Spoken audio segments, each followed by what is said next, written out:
ওয়াবিল ওয়ালিদাইনি ইহসানা, এবং তোমাদের মাতা পিতার উপরে ইহসান করো, এবং তোমাদের মাতা পিতার উপরে কি করো? ইহসান করো। মা বাবার উপরে আল্লাহ তাআলা ইহসান করার কথা বলছেন। এই ইহসান শব্দের অর্থ কি? ইহসান শব্দের অর্থ হলো সর্বোচ্চ সম্মান দেওয়া। মা বাবাকে সর্বোচ্চ সম্মান দিতে হবে, মা বাবাকে সর্বোচ্চ ভালোবাসা, মা বাবাকে সর্বোচ্চ সেবা, মা বাবার আদেশ মানা, মা বাবার নিষেধ না মানা, মানে আদেশ এবং নিষেধ পালন করা, মা বাবাকে মহব্বত করা, মা বাবাকে ভালোবাসা, মা বাবার প্রয়োজন পুরা করা, মা বাবাকে খুশি রাখা, মা বাবার জন্য দোয়া করা, এগুলোকে বলা হয় ইহসান। এগুলা কি বলে? ইহসান। মা বাবা আমাদের কাছে ইহসান পাওনা, সর্বোচ্চ সম্মানটুকু মা বাবা আমাদের থেকে পাবে। এরপরে কোরআনে কারিমে আল্লাহ তাআলা বলেন, ইম্মা ইয়াবলুগান্না ইনদাকাল কিবারা আহাদুহুমা আও কিলাহুমা ফালা তাকুল লাহুমা উফফিন ওয়ালা তানহারহুমা وقل لهما قولا كريما। মা বাবা যদি বৃদ্ধ হয়, মা বাবা যদি নিজে কামাই করতে না পারে, তাহলে এই ক্ষেত্রে মা বাবার জন্য আমাদের আরেকটু বেশি করণীয় আছে। আল্লাহ তাআলা বলেন, ইম্মা ইয়াবলুগান্না ইনদাকাল কিবার, যদি মা বাবা অথবা মা অথবা বাবা যে কোনো একজন বৃদ্ধ হয়ে যায়, অথবা দুইজনই আমাদের সামনে বৃদ্ধ, তাহলে ওই ক্ষেত্রে আল্লাহ তাআলা বলেন, তোমার মা বাবা বৃদ্ধ হয়ে গেলে তোমার মা বাবার জ্ঞান কমে যাবে, স্মৃতি শক্তি কমে যাবে, সকালে কি বলেছে সেটা ভুলে যাবে, সন্ধ্যাবেলা তোমার কাছে আয়সা বলবে, বাবা আমি তো তোমাকে পানের কথা বলছিলাম, অথচ মা পানের কথা বলে নাই, ভুলে গেছে। অথবা মা বলছে একটা, আবার সন্ধ্যাবেলা কয়, কিরে বাবা আমি তো এটা বলিনি আরেকটা। এটা কেন হলো? মা বাবা বৃদ্ধ হয়ে গেছে, এখন মা বাবার স্মৃতিশক্তি কম, মা বাবার আর্থিকভাবে দুর্বল। এই ক্ষেত্রে মা বাবার সাথে যখন তোমার তর্ক বিতর্ক হবে, আল্লাহ বলেন, ওয়ালা তাকুল লাহুমা উফফিন, মা বাবাকে তুমি উফ শব্দ বলতে পারবে না। মা বাবাকে উফ শব্দ বলা যাবে না। মা বাবা সর্বোচ্চ সম্মান পাওয়ার জায়গা, মা বাবা সর্বোচ্চ ভালোবাসা পাওয়ার জায়গা, মা বাবা সর্বোচ্চ সেবা পাওয়ার জায়গা হলো কি? মা বাবা। ওয়ালা তাকুল লাহুমা উফফিন ওয়ালা তানহারহুমা, আল্লাহ তাআলা বলেন, মা বাবার সাথে যদি তর্ক বিতর্ক হয়, তাহলে মা বাবাকে কখনো তুমি ধমক দিবা না। মা বাবাকে ধমক দেওয়া যায় না। বলেন, কাকে ধমক দেওয়া যায় না? আমরা তো মা বাবাকে ধমক দিয়ে রাখি, মা বাবাকে উফ বলি। ওয়াকুল লাহুমা কওলান কারীমা, আল্লাহ বলেন, মা বাবাকে সম্মান দিয়ে কথা বলো, মা বাবাকে ভালোবাসা দিয়ে কথা বলো, মা বাবাকে নরম সুরে কথা বলো। মা বাবাকে কি খুব সুন্দর ভদ্র মাধুর্য ভাষায় মা বাবার সাথে কথা বলতে আদেশ করেছেন কে? আল্লাহ আদেশ করেছেন, সিদ্ধান্ত দিয়েছেন, এ মা বাবার সাথে এইভাবে চলবা। আল্লাহ বলেন, ওয়াখফিদ লাহুমা জানাহায-যুল্লি মিনার রাহমাহ, মা বাবার জন্য তোমার ভালোবাসার, মা বাবার জন্য তোমার ভালোবাসার ডানাটা বিছিয়ে দাও। ভালোবাসার ডানা আছে। বলেন ভালোবাসার কি আছে? ভালোবাসার ডানা বিছিয়ে দিতে বলছে। কেন এটা বললেন?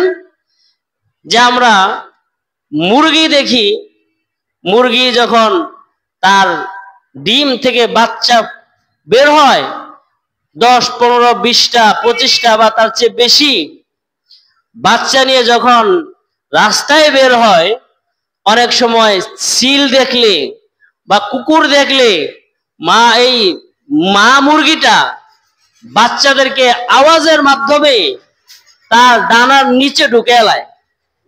দেখছেননি? মা বাবাকে ডানার নিচে ঢুকিয়ে রাখতে আদেশ করছেন কে? কেন?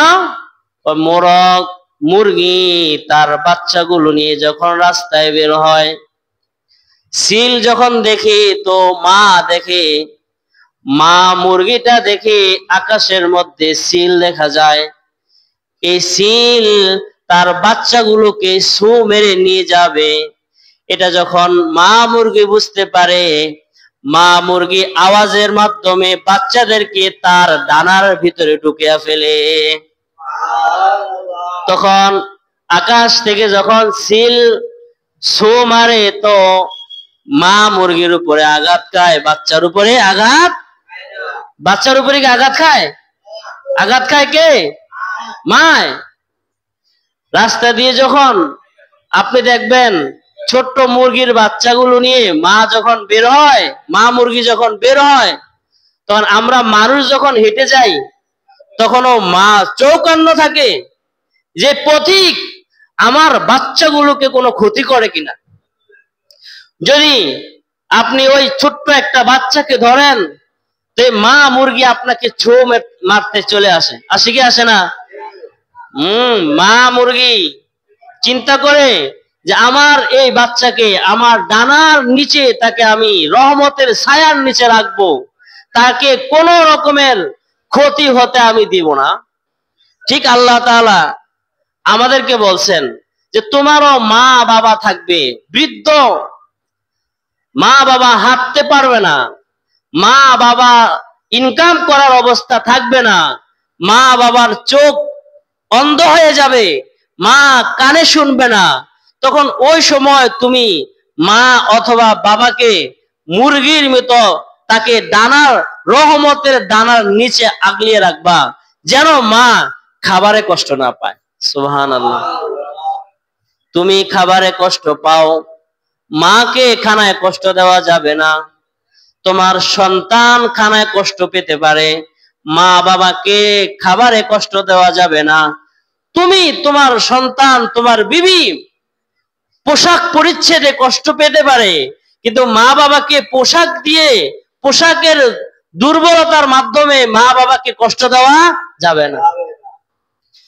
তুমি অসুস্থ ভোগ করতে পারো, কিন্তু মা বাবাকে অসুস্থতায় ফেলে রাখা যাবে না। যেমনই ভাবে মুরগি তার বাচ্চাকে রাস্তায় ফেলে যায় না, যেমনই ভাবে নিজে আঘাতপ্রাপ্ত হয়, বাচ্চাকে যেমন আঘাত দিতে দেয় না। আল্লাহ বলছেন ওয়াখফিদ লাহুমা জানাহাদ যুল্লি মিনার রাহমাহ, তুমি তোমার মা বাবাকে তোমার রহমতের ডানার নিচে রেখে তাকে আশ্রয় দিবা। মা বাবাকে কোন রকমের কষ্ট দেওয়া যাবে না। ওয়াকুর রাব্বিরহামহুমা কামা রাব্বায়ানি সগীরা। আল্লাহ বলেন মা বাবা বেঁচে থাকতো তার জন্য দোয়া করতে হবে, মা বাবা মারা গেল মা বাবার জন্য কি করতে হবে? দোয়া করতে হবে। মা বাবার জন্য সর্বশ্রেষ্ঠ দোয়া শিখিয়ে দিয়েছেন কে? আল্লাহ। জোরে বলেন কে শিখাইছেন? আল্লাহ বলেন রব্বিরহামহুমা কামা রাব্বায়ানি সগীরা। এই দোয়া শিখাইছে কে? প্রতিদিন নামাজের পরে মা বাবার কথা স্মরণ করে আমরা এই দোয়াটা পড়বো। ইনশাআল্লাহ আপনার দোয়া একদিন যদি কবুল হয়ে যায়, আশা করা যায় মা বাবার আপনার এই দোয়ার উসিলা করে আল্লাহ তাআলা আপনার মা বাবার কবরের আযাবকে মাফ করে দিবেন। কারণ দোয়া শিখাইছে কে? মনে করেন চেয়ারম্যান সাহেবের কাছে আপনি একটা দরখাস্ত করবেন যে চেয়ারম্যান সাহেব, আমার তো এরকম বয়স হয়ে গেছে, বয়স্ক ভাতার দরকার, কোনোভাবেই পাইতাছি না। তো চেয়ারম্যান সাহেব আপনার একটা বুদ্ধি শিখাইছে, এইভাবে, তুমি এইভাবে একটা দরখাস্ত করে নিয়ে আসো, আমি এটা কি করে দিব, সাইন করে দিব। তো চেয়ারম্যান সাহেবের বলা অনুযায়ী যেভাবে বলছে ওইভাবে যদি আপনি একটা দরখাস্ত লিখে চেয়ারম্যানের কাছে নিয়ে দেন, চেয়ারম্যানকে এটা যাচাই করবো নি? কথা তো কয় না, চেয়ারম্যানই তো কইছে এটা, এই সিস্টেমটা তো চেয়ারম্যানই বলে দিছে যে রব আমাদেরকে ক্ষমা করে, যে রব রহমান রহিমিন, সে রব আমাদেরকে বলছে বাবা বান্দা, তুমি তোমার মায়ের জন্য যদি সর্বোচ্চ দোয়াটুকু করতে হয়, তাহলে তুমি মা বাবার জন্য বলো রব্বির হামহুমা কামা রব্বায়ানি সগীরা। শিখাইছে কে? আল্লাহই তো শিখাইছে। এই শিখানো দোয়াটা যদি সুন্দরভাবে আমরা বলতে পারি, তাহলে এটা কি আর যাচাই বাছাই করবো নি? আল্লাহ বলবে তুই আমার বলা, আমার শিখানো শব্দ ব্যবহার করে তোমার মা বাবার জন্য দরখাস্ত করেছ, আমি তোমার দরখাস্ত কবুল করলাম। মা বাবার জন্য দোয়া দরকার আছে না নাই? আমরা তো অনেকে মা বাবার জন্য বদদোয়া করি, মরে না কা। মা বাবার খেদমত আমরা করতে চাই না, মা বাবাকে আমরা বোঝা মনে করি। আসলে মা বাবা যেমনই হোক না কেন, মা বাবা আমাদের জন্য একটা রহমত। বলেন মা বাবা আমাদের জন্য কি রহমত? সে যেরকমই হোক না কেন, সে যেমনই হোক না কেন, সে যদি আপনার উপরে জুলুমও করে, তারপরও আপনাকে স্বীকার করতে হবে এই মা এবং বাবার ভালোবাসার মাধ্যমে আমরা পৃথিবীতে এসেছি। মা বাবা আমার কিছুই দেয় নাই, আমাকে মা বাবা আমাকে কোনো কর্ম কোনো কিছুই দেয় নাই, তারপরও মা বাবা আমাকে জন্ম দিছে। বলেন মা বাবা আমাকে কি দিছে? জন্ম দিছে। মা 10 মাস 10 দিন আমাকে গর্ভে ধারণ করছে। গর্ভধারণ যখন প্রসব বেদনা, সেই প্রসব বেদনার কষ্টগুলো মা আমাকে সহ্য করছে এবং আমাকে 2 বছর পর্যন্ত দুধ খাওয়াইছে।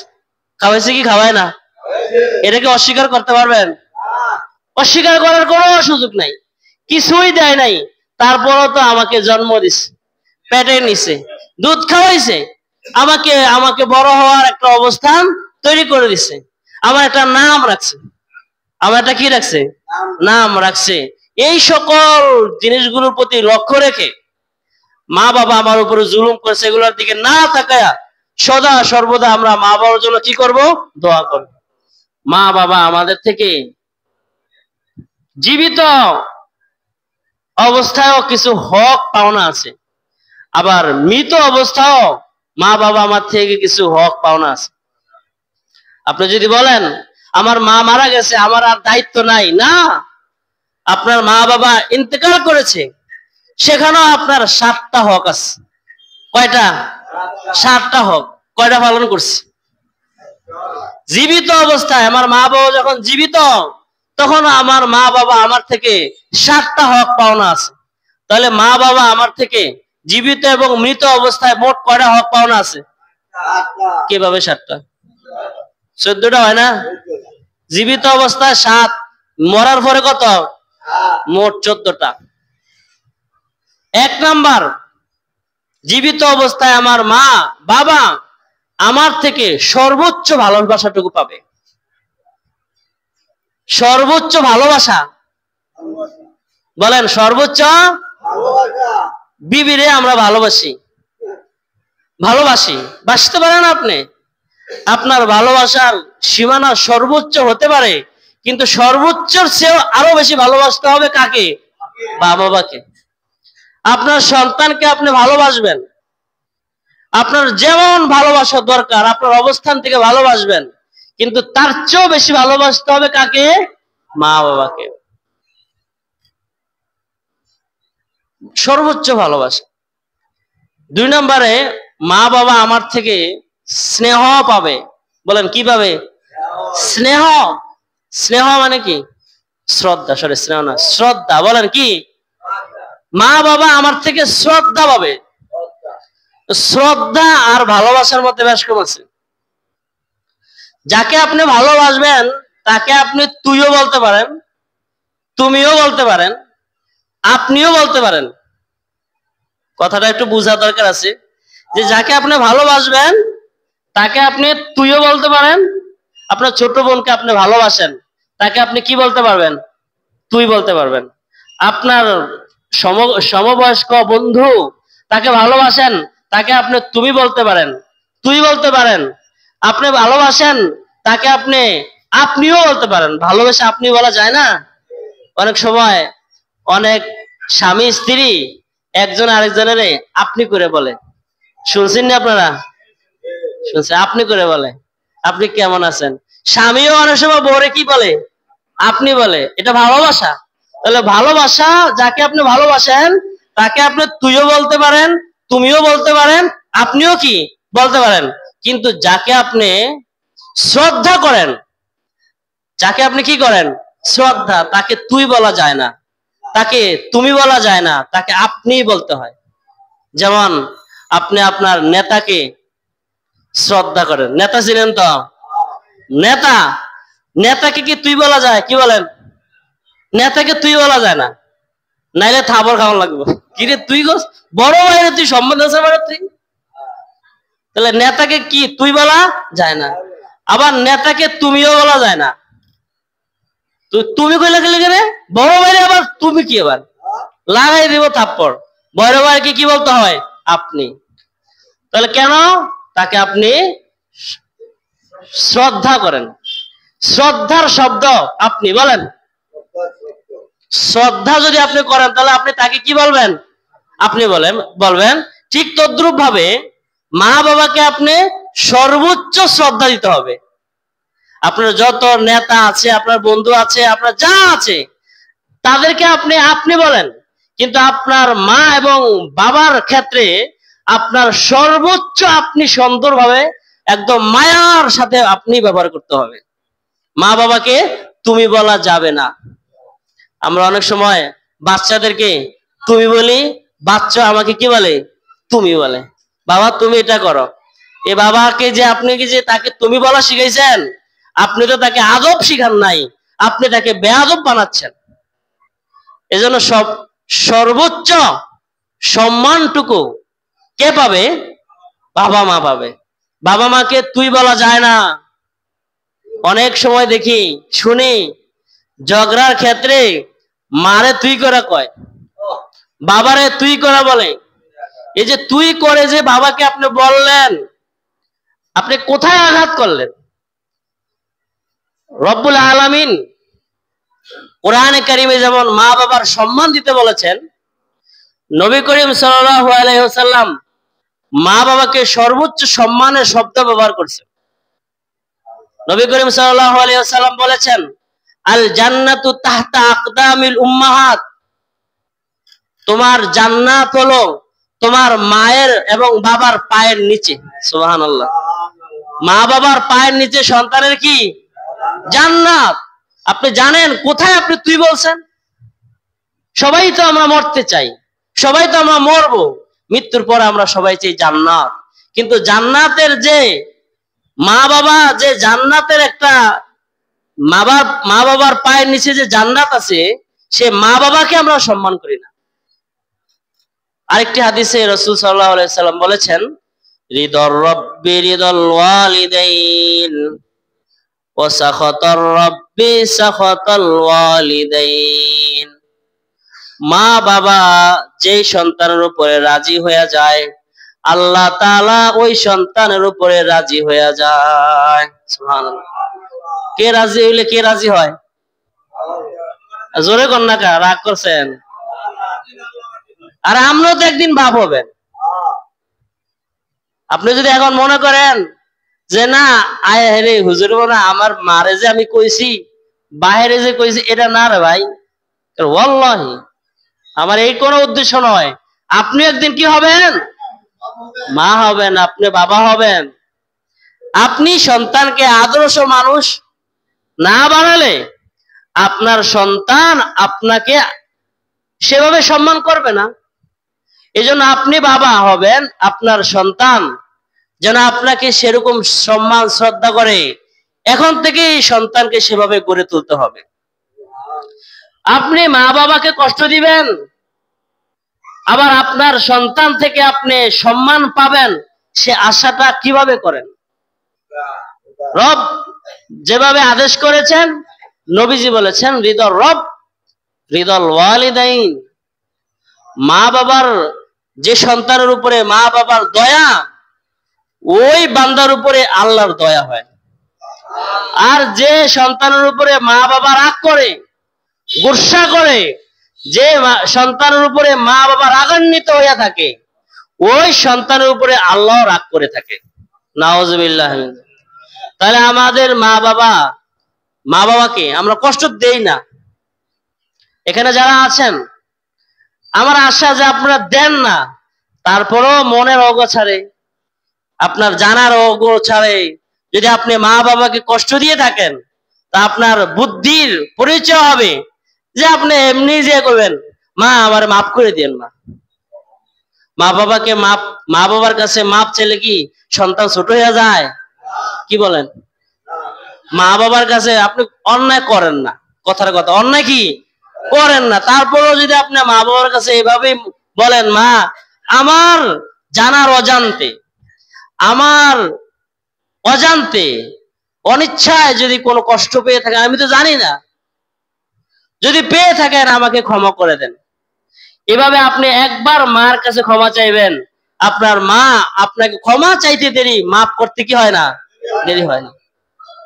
কিন্তু আপনার সন্তান যখন বড় হবে, ওই সন্তানকে আপনি যেভাবে এখন লালন পালন আমরা করছি, যে তাকে আমি স্কুল কলেজ, তাকে আমি ভালো শিক্ষা ডিগ্রি, তাকে অনেক কিছু শিখাইলাম, সে বিয়ে করলো, বিয়ের পরে দেখবেন আপনাকে টঙ্কবে না, কারণ আপনি তো আপনার মা বাবাকে খেদমত আপনার সন্তানের সামনে দেখান নাই। কথা বুঝেন না মনে হয়? মানে আপনি যদি আপনার মার খেদমত, বাবার খেদমত নিজ হাতে করেন, তো ওই বাচ্চা দেখবে যে আমার মা বাবা আমার দাদা দাদুর খেদমত করে। তাহলে আমি যখন বড় হব, তখন আমিও আমার মা বাবার খেদমত করতে হবে, এটা সে দেখে দেখে শিখবে। আর আপনি যদি আপনার বিবি সন্তান নিয়ে শহরে থাকেন, মা বাবার কোনো খোঁজখবর নেন না, তখন এই বাচ্চা শিখবে, আপনাকে শিখাতে হবে না, সে দেখে দেখে শিখবে যে না, আমিও যখন বড় হব, তো আমার মা বাবাকে আমি আলাদা করে দিতে হবে। সে আপনার থেকেই শিখবে। এই জন্য মা বাবার খেদমত আপনি আপনার সন্তানের সামনে করবেন। বুঝেন না মনে হয়? মনে করেন আপনি আপনার মাকে 500 টাকা দেন, 1000 টাকা দেন, বাবাকে 1000 টাকা দিতেছেন, কিন্তু আপনার সন্তান দেখে না, তাহলে আপনি বোকামি করলেন। আপনার সন্তানকে হাতে নিবেন, নিয়ে বলবেন, আসো বাবা তোমার দাদুর কাছে যাই, তোমার দাদু হলো আমার মা, আমার মা দেখো আসো। আমি মায়ের সাথে যাইবেন, কথা বলবেন, পকেট থেকে 500 টাকার নোট বাইর করে ফোলারে দেখাইবেন, এই বাচ্চাকে দেখাবেন, বলেন মা নেন। তাহলে এই বাচ্চা দেখবে যে আপনি আপনার মার জন্য একটা হাদিয়া দিচ্ছেন, সে যখন বড় হবে আপনাকে হাদিয়া দিবে। পিটাতে হবে কেন? আপনি সন্তানের কাছ থেকে চাইতে হবে কেন? আপনি শিখে যাবেন, আপনার সন্তান দেখে দেখে শিখবে, আপনার সাথেও সেরকম সুব্যবহার করবে ইনশাআল্লাহ। মা বাবা যেমন ভাবে মহব্বত পাবে, 1 নম্বরে কি পাবে? মা বাবা জোরে কন কি পাবে? 2 নম্বরে কি পাবে? শ্রদ্ধা। সর্বোচ্চ শ্রদ্ধার শব্দ কি? তুই, তুমি, কি আপনি।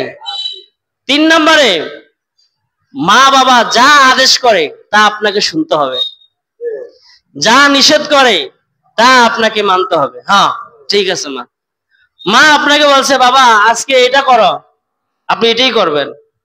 আপনার মা আপনাকে বলছে বাবা এই বছর ক্ষেতের মধ্যে তুমি দান করো, দান করলে কি আমরা গুণ হইব নি? কথা তো কয় না আপনারা।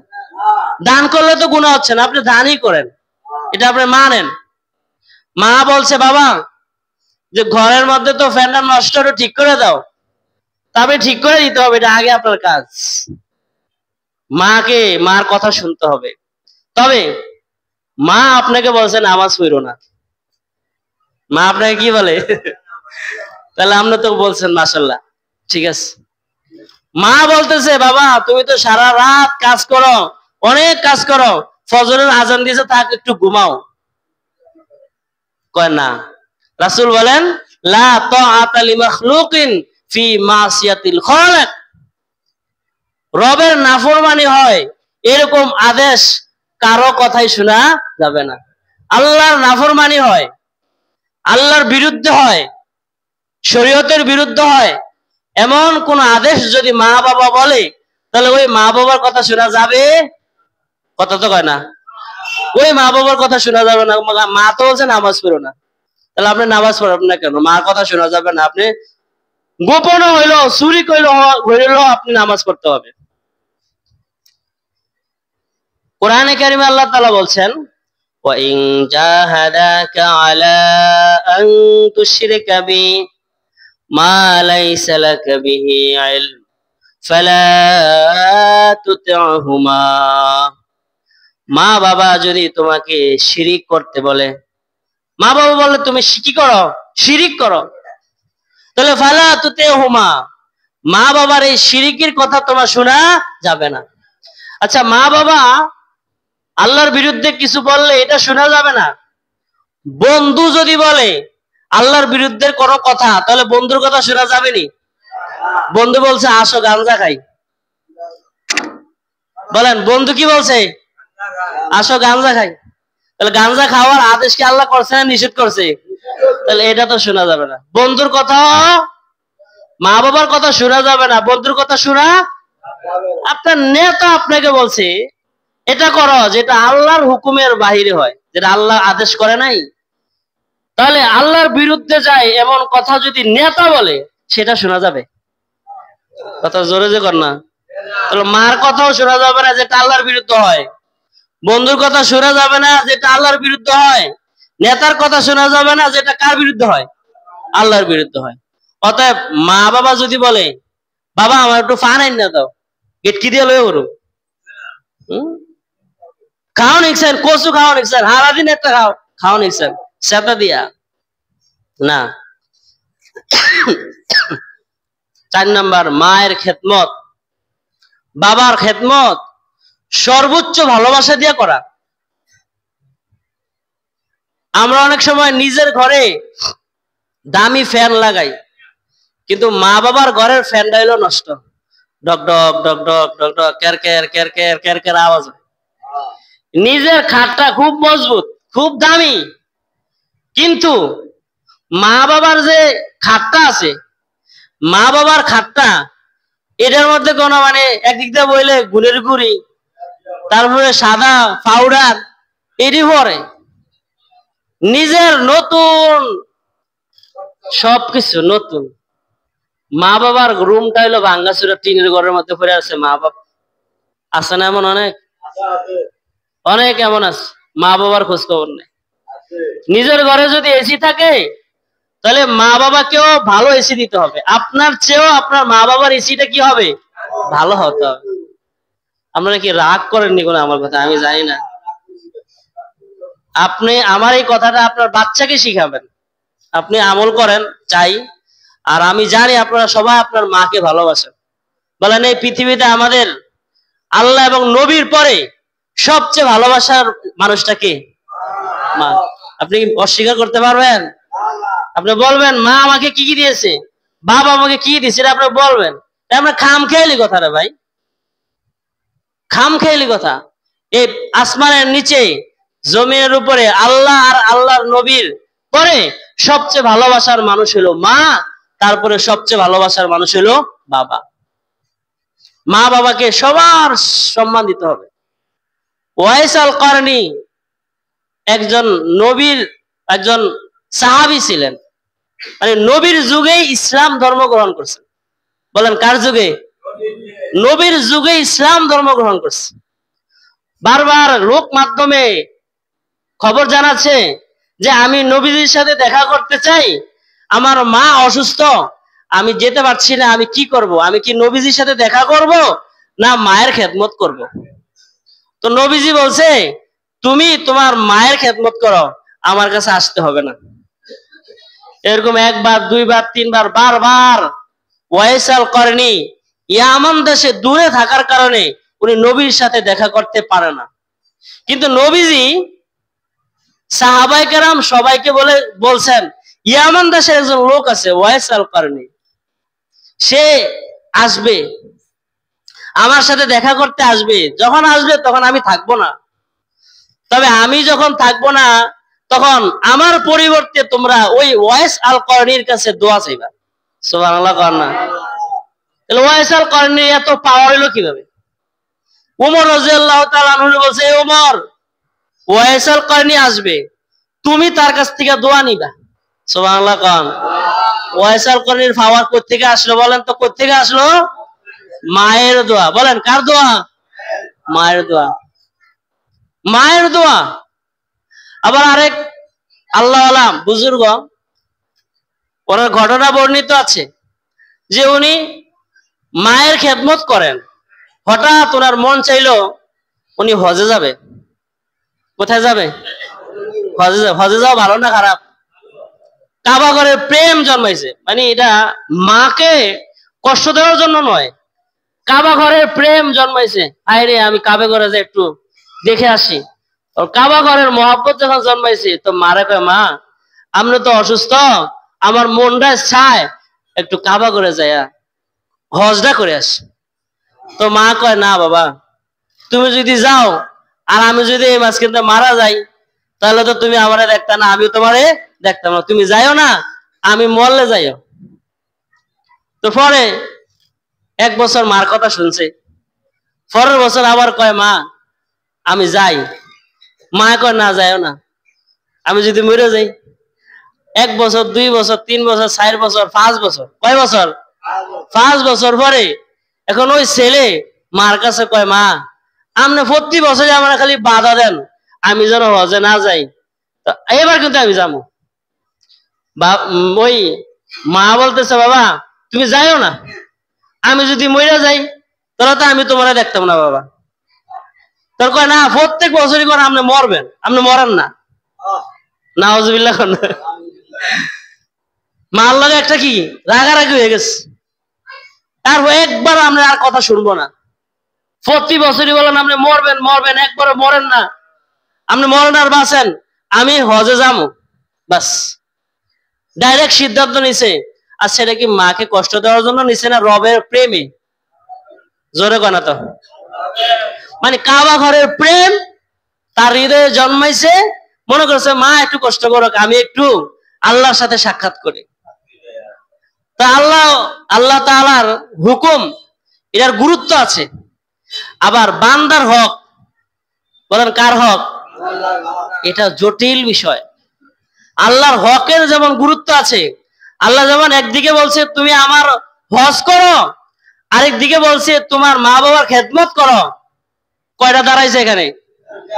এখন আল্লাহ বলেন আমার হক আমি মাফ করে দিতে পারবো, কিন্তু বান্দার হক, তোমার মার হক কিন্তু আমি মাফ করতে পারবো না। এই জন্য আল্লাহ তাআলার মানসাও হলো যে তুমি কোনো কারণে মায়ের খেদমত করতে গিয়ে যদি তুমি জামাতে অংশগ্রহণ করতে না পারে, নামাজ পড়তে জামাতে এসে নামাজ পড়তে পারি না, বলেন মাসলা বুঝতেছেন তো? মা অসুস্থ করে, এখন আমার মার খেদমত দরকার, আবার মসজিদ থেকে আজান দিছে নামাজে আসো, এখন আমার উচিত মায়ের খেদমতটা থেকে সাথেই মুসল্লাটা বিছিয়ে উজু করিয়া বিনা জামাতে একা কিভাবে ছোট্ট করে নামাজটা পড়ে নেওয়া, মসজিদে আসা লাগবে না। কারণ আপনার সবচেয়ে এই মুহূর্তে গুরুত্বপূর্ণ ইবাদত হলো কার খেদমত? মায়ের খেদমত। মা বলছে যাইও না, ওই ছেলে বলছে প্রত্যেক বছর কোন আপনি মরবেন, মরেন না, এবার আমি যামই। রওনা দিছে হাজি সাহেব যাত্রা করছে। তো যাইতে এখন না আমাদের দেশে ফিলিনে যায়, আগের যুগে যাইতো 6 মাস 4 মাস 6 মাসের রাস্তা কি যাওয়া লাগতো, হাইটা হাইটা হাইটা হাইটা আর আমাদের গ্রামের প্রত্যেকটা বাড়িতে কাছারি ছিল। কাছারি বলার প্রতি বাড়িতে কি ছিল? আপনার ছেলেকে জিজ্ঞাসা করেন, বাবা কাছারি ছিলনি? হ্যাঁ, চিনতো না। আপনারা অনেক মুরব্বীরা আছেন, চিনবেন। আর তো 10-15 বছর পরে এই কাছারি নামক এই খেদমতটা, হাজী সাহেবদের এই খেদমতটা মানুষ ভুলে যাবে। কাছারি ছিল কেন? যে মানুষ দূর থেকে আসবে, এই ওখান থেকে হাজীগঞ্জ থেকে আইসা এই রাজারগাঁও গ্রামে আইসা কিছু মানুষ হজের উদ্দেশ্যে রওনা দিবে, হজে যাবে। তো এখন ওরা এদিক থেকে যদি হজে যায়, তাহলে এখানে থামলে তাদের একটা খেদমত দরকার আছে না নাই? এই জন্য ছিল কাছারি ঘরটা। তো ওই হাজী সাহেব রওনা দিছে, প্রতি রাত্রে এক একটা বাড়িতে গিয়ে কাছারি করে থাকে। হঠাৎ একদিন যেখানে গেছে ওখানে কাছারি ঘর নাই, আছে মসজিদ। তো উনি মসজিদে অবস্থান করছে ওইদিকে। হ্যাঁ, টাইম তো গেছে।